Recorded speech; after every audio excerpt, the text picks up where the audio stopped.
अस्सलाम वालेकुम मेरे बाशुर दोस्तों। आज हम बात करेंगे ज़िमनी इलेक्शन के एक बड़े ही अहम हलके की पीपी 224।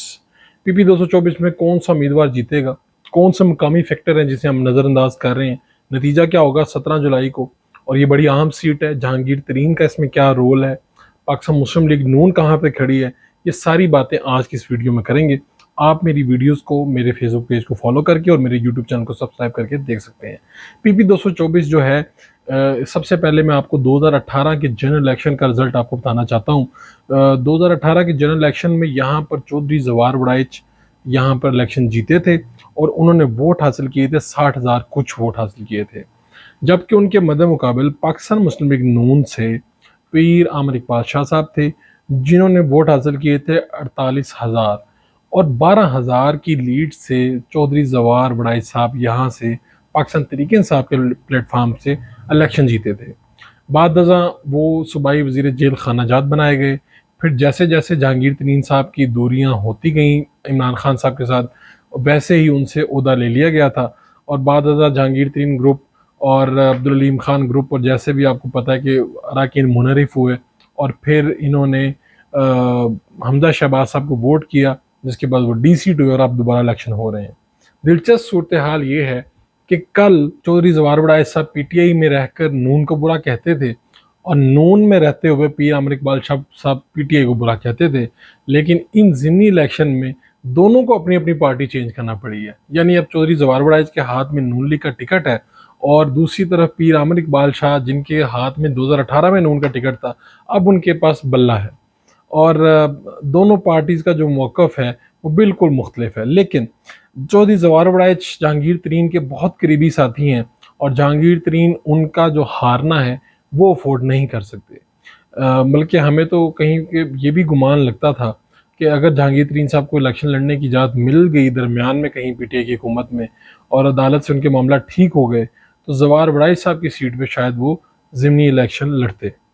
अब दिलचस्प सूरत हाल ये है कि इस इलेक्शन में जहांगीर तरीन का अपना एक अहम फैक्टर है, लेकिन लोधरा के अंदर सियासत करना, शहीद कांजू ग्रुप वहाँ पे बहुत प्रोमिनेंट है।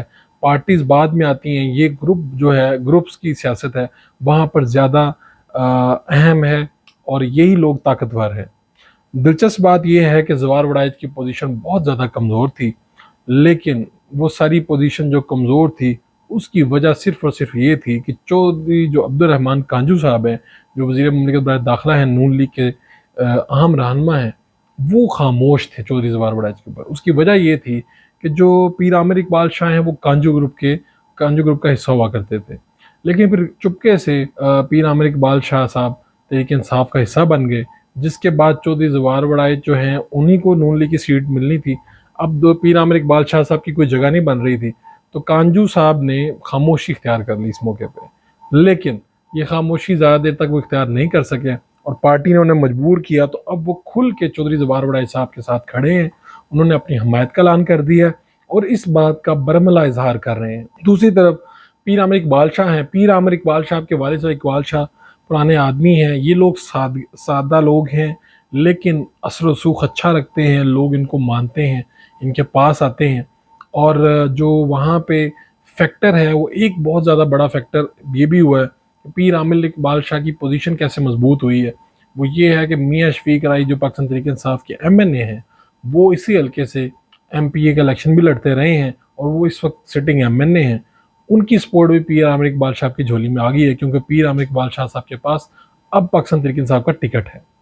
इस सारी सूरत हाल में चौधरी जवार वड़ाइच साहब कमज़ोर थे, लेकिन कांजू ग्रुप की हमायत हुई। प्लस ये हुआ कि मलिक सलीम अवान जो कांजू ग्रुप के उम्मीदवार थे, उनको बिठाया गया कांजू ग्रुप की तरफ से, और पाकिस्तान मुस्लिम लीग नून। अब जवार वड़ाइच साहब जिन्होंने 12,000 की लीड हासिल की थी जब वो PTI के टिकट पे थे, क्या सवाल ये है क्या वो दोबारा ये सीट हासिल कर पाएंगे, दोबारा ये सीट जीत पाएंगे? तो अब सीन ये हुआ है कि अब्दुल रहमान कांजू ने बरमला इजहार करने के बाद तो अमली शक्ल उसकी ये की है कि अपने जो चेयरमैन हैं उनको भी कह दिया है कि आप जवार कैंप में आ जाएं और चौधरी जवार वड़ाइच की कामयाबी के लिए बढ़ चढ़ के हिस्सा लें। अब कांटेदार मुकाबला यहाँ पर PP 224 में होने जा रहा है। अपनी अपनी जगह पे अब जहांगीर तरीन और कांजू ग्रुप यानी अब्दुर्रहमान कांजू, इन लोगों का भी ये जो सारी सपोर्ट है वो जवार वड़ाइज के साथ है। जहांगीर तरीन के पुराने साथी हैं जवार वड़ाइज, और जहांगीर तरीन के बेटे अली तरीन इनके साथ मुख्तलिफ जगहों पे जलसों में और कॉर्नर मीटिंग्स में नज़र आ रहे हैं। और जो अब्दुर्रहमान कांजू हैं वो भी अब एक्टिव हो चुके हैं। इसके बाद जो पहले बाजी बिल्कुल सिरकती हुई नज़र आ रही थी, अब वो ऐसे लगता है कि जैसे बाजी दोबारा से इनके हाथ में आना शुरू हो गई है। लेकिन दूसरी तरफ भी पलड़ा भारी है। ऐसा लगता है कि यहाँ पर जैसे कोई इलेक्शन वगैरह की सूरत होगी तो चंद हज़ार वोटों का फ़र्क रह जाएगा और एक कांटेदार मुकाबला है। वहाँ पे एक ज़बरदस्त कैंपेन हो रही है। अब 17 जुलाई को अवाम नहीं बताना है कि कौन जीतेगा, लेकिन जो तजिया किया जा रहा है वो यही है कि यहाँ पे कोई भी अपसेट हो सकता है। और पाकिस्तान मुस्लिम लीग नून की इस वक्त हुकूमत है, ज़ाहिरी बात है इसका एक अपना इम्पैक्ट होता है। लेकिन ये है कि इस दफ़ा 12,000 की लीड नज़र नहीं आती। ऐसा लगता है कि जैसे बात 3 से 5,000 के दरमियान कहीं ना कहीं रह जाएगी।